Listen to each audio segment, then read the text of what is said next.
Hello, everybody, and welcome back to another episode of Microsoft Flight Simulator. In today's episode, we are back once again with the 407, but we are checking out an already released performance modification to make the aircraft significantly better. If you are interested in acquiring any of my overkills tutorial guides for Microsoft Flight Simulator, please consider joining me on Patreon. Patreon subscribers level tier 2 and above have access to all of my guides, as well as any future updates and future guides that will be coming down the road. Link to Patreon can be found in the description below.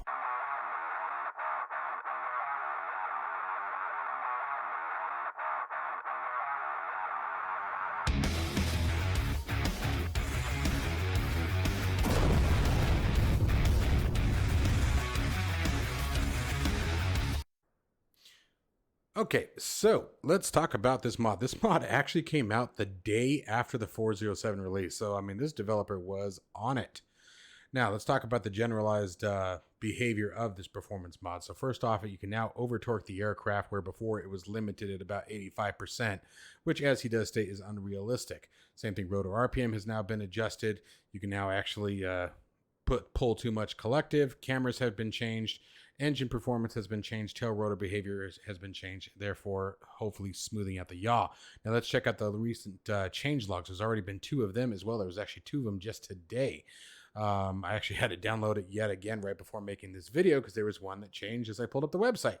So you guys can see what some of the behavior is that's being adjusted in the change logs. So we're going to take the aircraft out. I know there's been a ton of issues in regard to the 407 that people are still experiencing with this particular aircraft. So I'm going to give you guys a couple tips and tricks on that as we get started as well.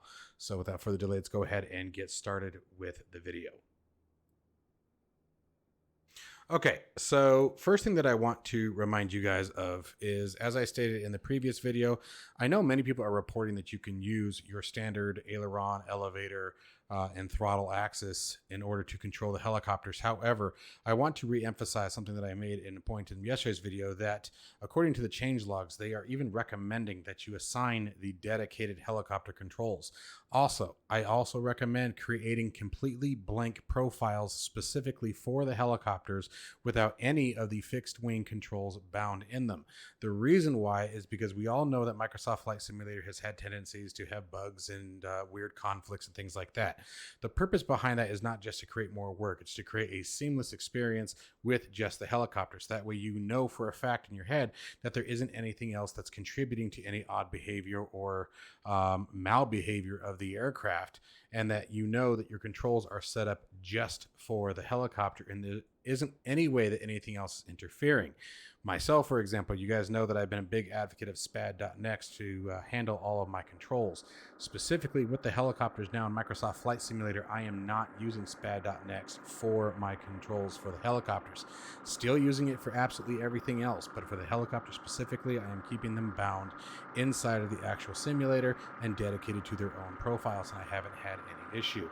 The other thing that I want you guys to be really careful of, there are many people that are talking about control surfaces freezing mid-flight and things like that. Make sure that your trim settings are not bound to a locked button or anything like that, and that you're not over trimming the aircraft. I don't think that's what the case is, but unfortunately I'm not experiencing a lot of the issues that you guys are reporting. So I'm just trying to do my best to troubleshoot as I would if I were. Without any further ado, let's go ahead and get in the cockpit. We're going to start the aircraft up and we're going to take it for a flight and check out the performance mod, because it sounds like it's pretty significant. There's been a lot of really great feedback in regard to this mod. So let's jump in the seat. And just like previously, I'm just going to do the auto start. Keep things nice and simple. We're going to turn the lights off here. I don't know why it starts with that on default. I'm also going to make sure to get the right fuel pump on this time, right out of the gate.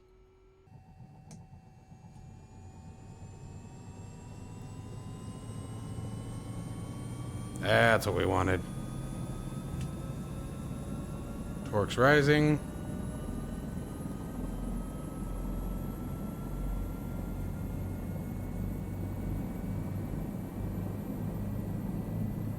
And falling. Good.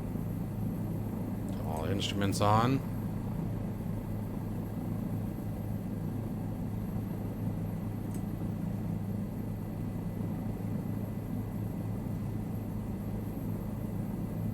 Force trim.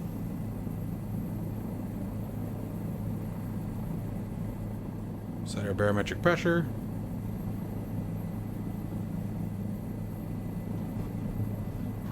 Alright. Let's take her out of here. Oops, I didn't mean to hit the pedal stop.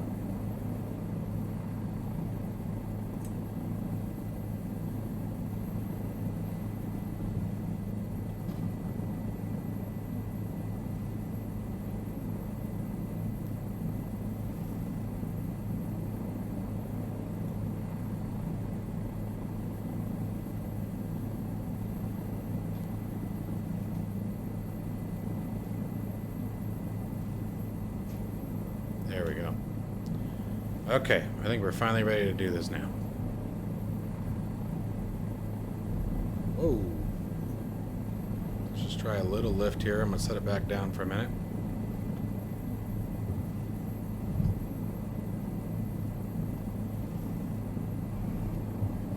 Little left anti-torque.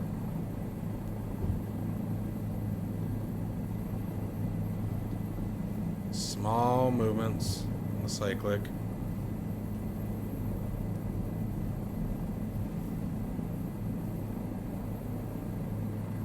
There we go.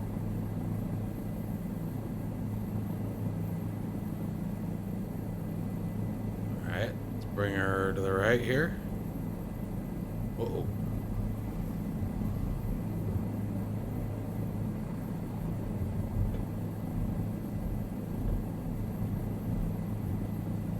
Back my camera out a little bit. There we go.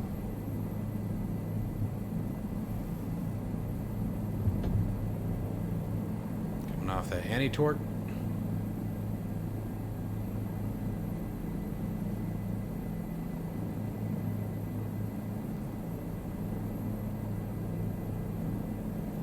Trim it forward a little bit.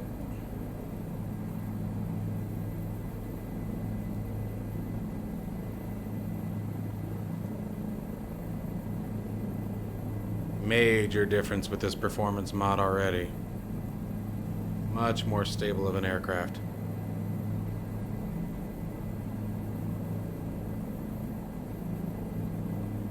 I'm gonna keep trimming it out a little bit. Trying to get it to where I can just go hands-free for a second and see what the behavior is like. Trimming with a little bit of right lateral.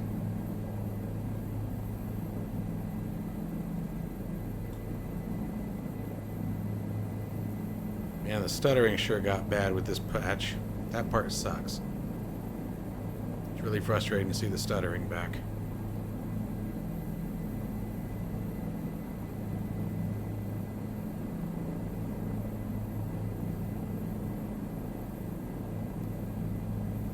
Just a kind of listing to the right, if you will.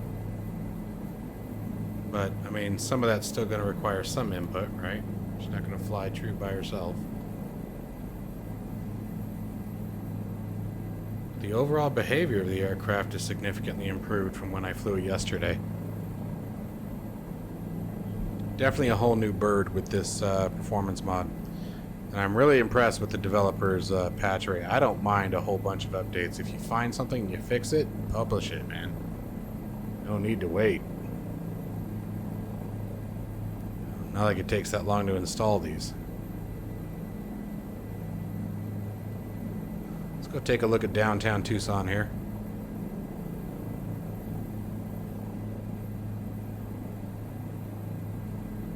It's flying beautifully, guys.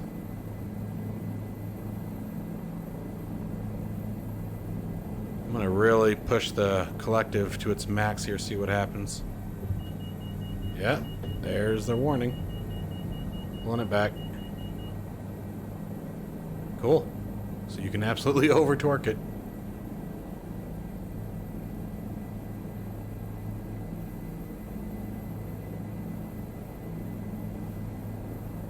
Gosh, that stuttering is so bad.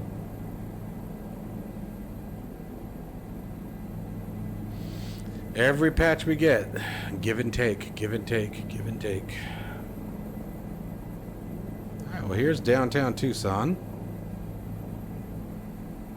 There's the courthouses down there. Actually, I think that's the courthouse, excuse me.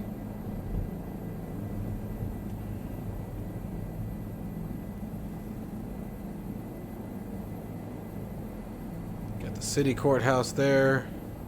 That pink building is the Superior Courthouse. I think that's one of the news stations there. At least one of the floors is. That building with the blue top, I think, is the tallest building in Tucson.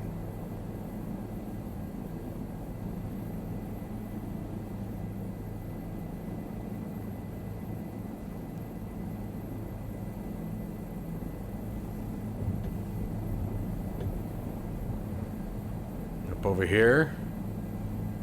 Let's see here. I think that's Tucson High there.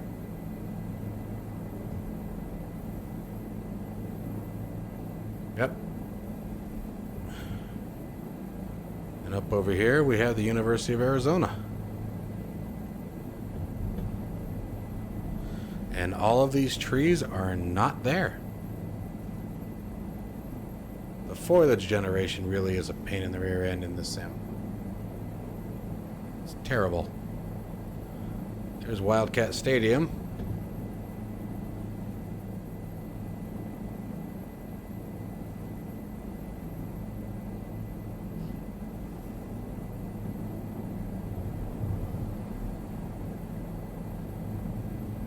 Let's go check out A-Mark at Davis-Monthan.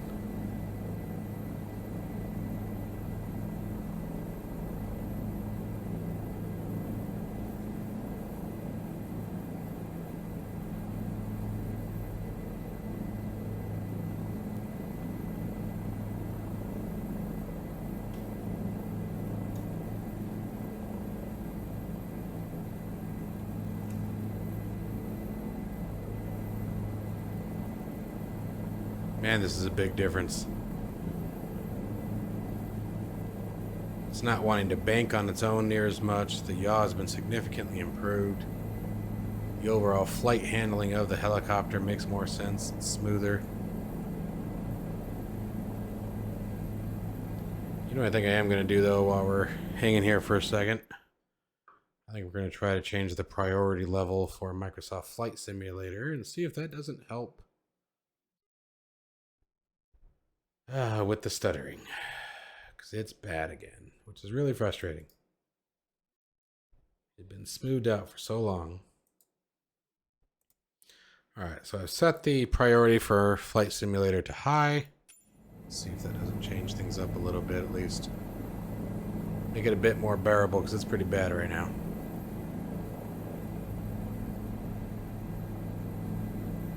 Seems like that actually might have helped a little bit. There's a tip for you guys. If you're experiencing a lot of stuttering and you know how to set your CPU priority, set Microsoft Flight Simulator to high. That seemed to have helped a little bit. I'm not going to call it a fix yet. Looks like it might have helped. Certainly not doing as often as it was.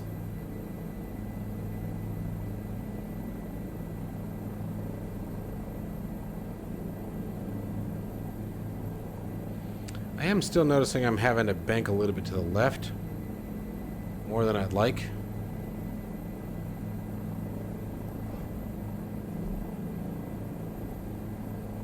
And it is still yawing over to the right, even though I've got some left anti-torque in.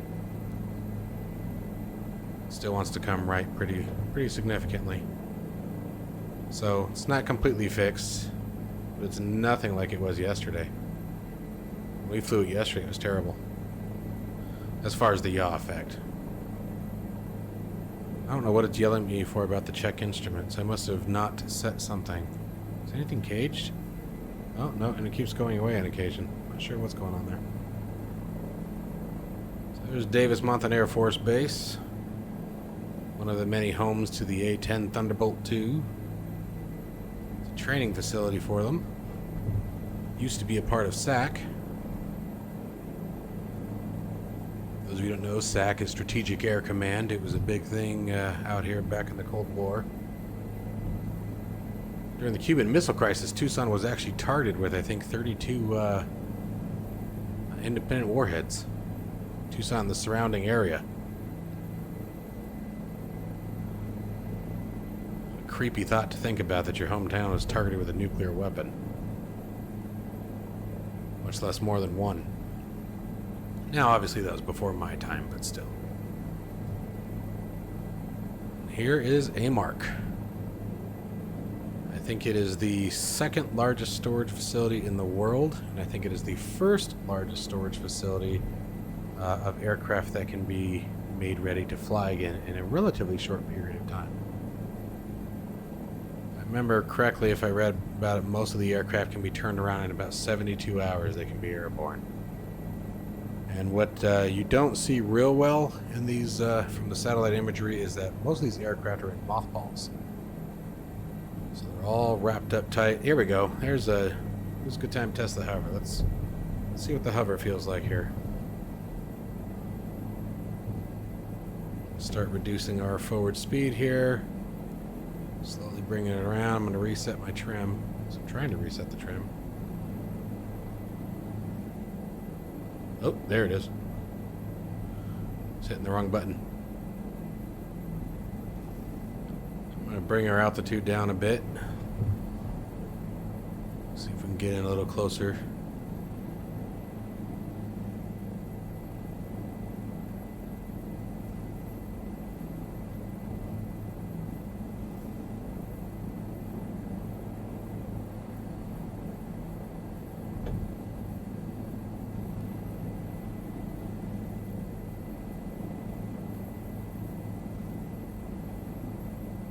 Alright, we've started the descent.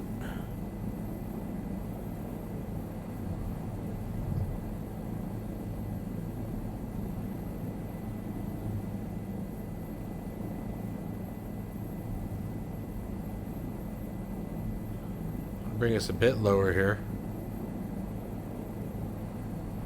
Forward airspeed's falling below 30 knots. Watching our vertical descent rate. Keep that right around 500. Collective's still a little touchy. There we go.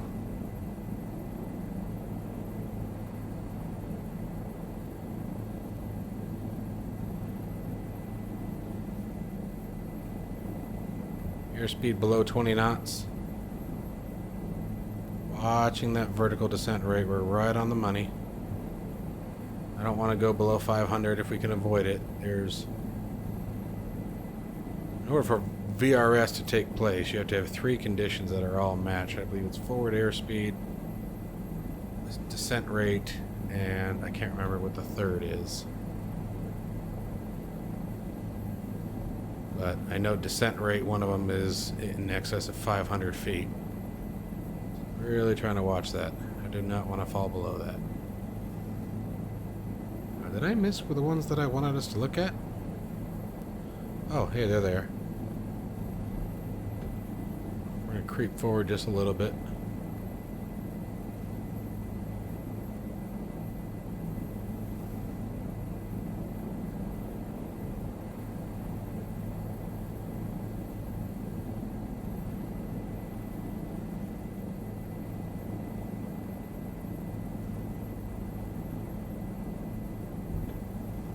Obviously, I'm just trying to make the demonstration of the hover and the low speed performance a bit more entertaining by using the boneyard here.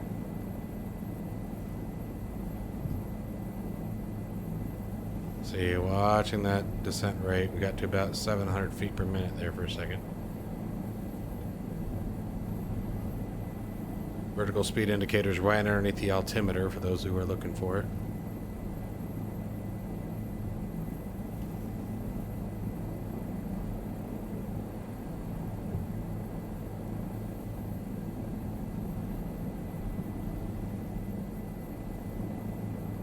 See if we can get matched.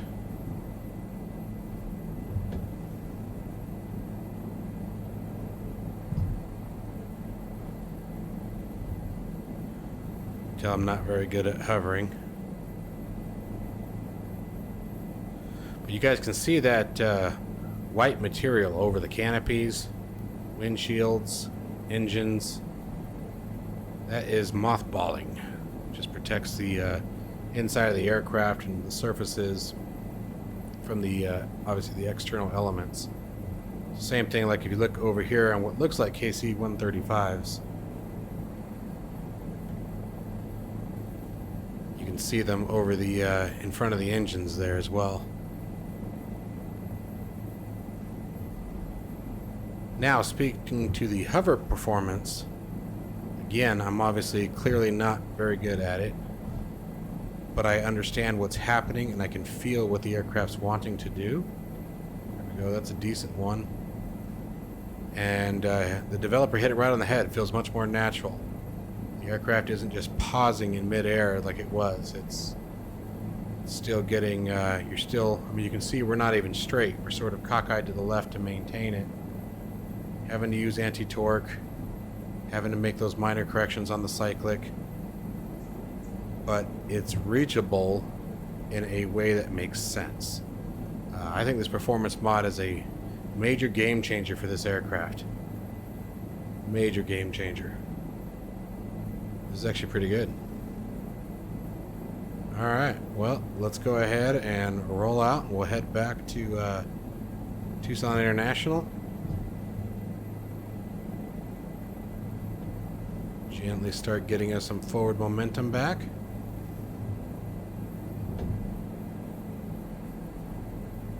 Bringing it forward.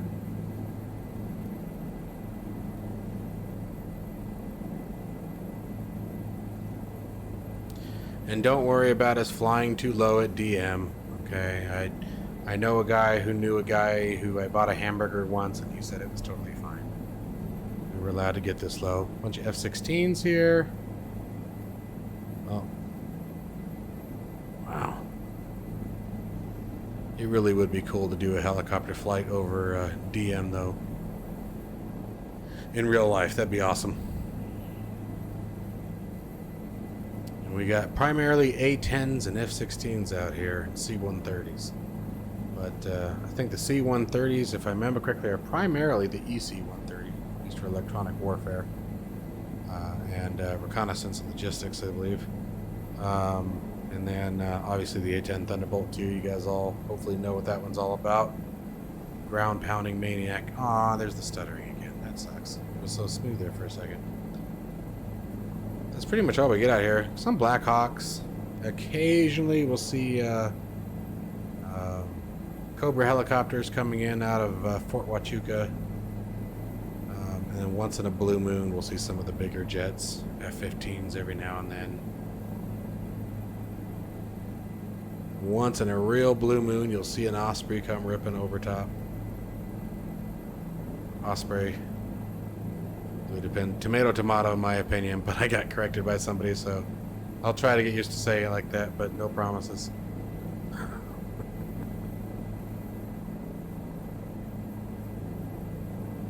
Alright, and we're already back at TIA. So let's see what the landing performance is like here. And so hands off the stick. Yeah, we gotta trim it down. There we go. Let's see if we can just straighten her out here. And some of the odd behavior, quote unquote, or the lack of flying straight and lateral balance that I may be feeling, some of it may be also due to my virpil flight stick. They are super sensitive the way I have them configured. I don't have any dead zones configured, nothing like that. So every minor movement, and I fly side stick the way I designed my cockpit. So it could very easily just be just the slightest pressure of my hand. Uh-oh. Alright, we're going to try a faster stop here.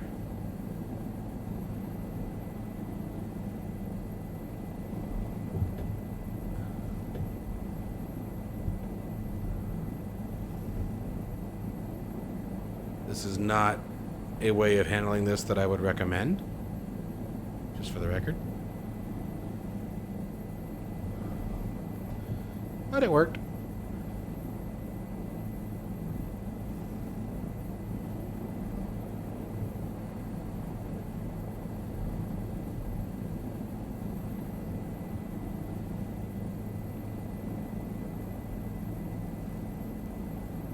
I think we were at this one on the far right, if I remember. If I remember correctly. I believe this was our designated position. Yeah, because I remember the fuel truck. Ah! Nope, nope. Come on. Easy. There we go. Easy, settle down. I always get so untrusting as I get low that I end up bouncing up and down like I'm on a spring. And that's just nerves. Oh, and there's the hammer. Well, guys, I gotta tell you, this performance mod is a major improvement to this particular helicopter, and it's a very, very welcomed adjustment. And to the developer, you are kicking tail and turning names, man. This is a big difference. Very, very big difference. Flies very, very nice. The performance is much more what you would expect from, you know, just going off of the previous helicopter experience in Microsoft Flight Simulator, as well as using things like DCS World as a comparison. This is a very, very nice update. Really, really impressed with this. So make sure you guys, if you have the 407, which I'm assuming that you do, check out the mod in the link down in the description, guys, especially if you're having some trouble with it. I don't know that it solves any of the goofy behavior, but it might.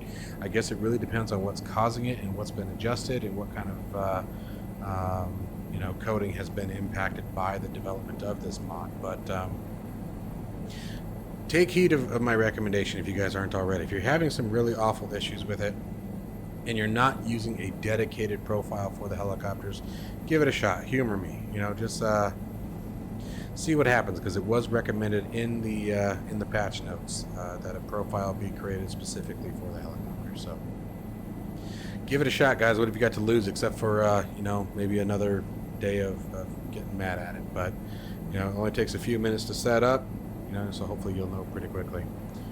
But as always, guys, stay safe and healthy. Thank you all. I want to give a big shout out to every single one of you. 30,000 subscribers we breached over the weekend. I am flabbergasted. I'm blown away, guys. I'm sure every YouTuber probably says this, but I genuinely never saw this becoming what it is. This channel was started as a, you know, way to help stunt the learning curve in DCS World, and now it's turned into what it is today. And I'm very humbled. I'm so appreciative of all the support and all the great feedback. And even when I do dumb things on the channel or say something incorrectly, you know, very, very, very rarely do I catch a bad apple. Most of you guys, your comments and your feedback is so heartwarming, whether it's positive or negative. You guys are always giving, you know, really great feedback, and it really means a lot to me.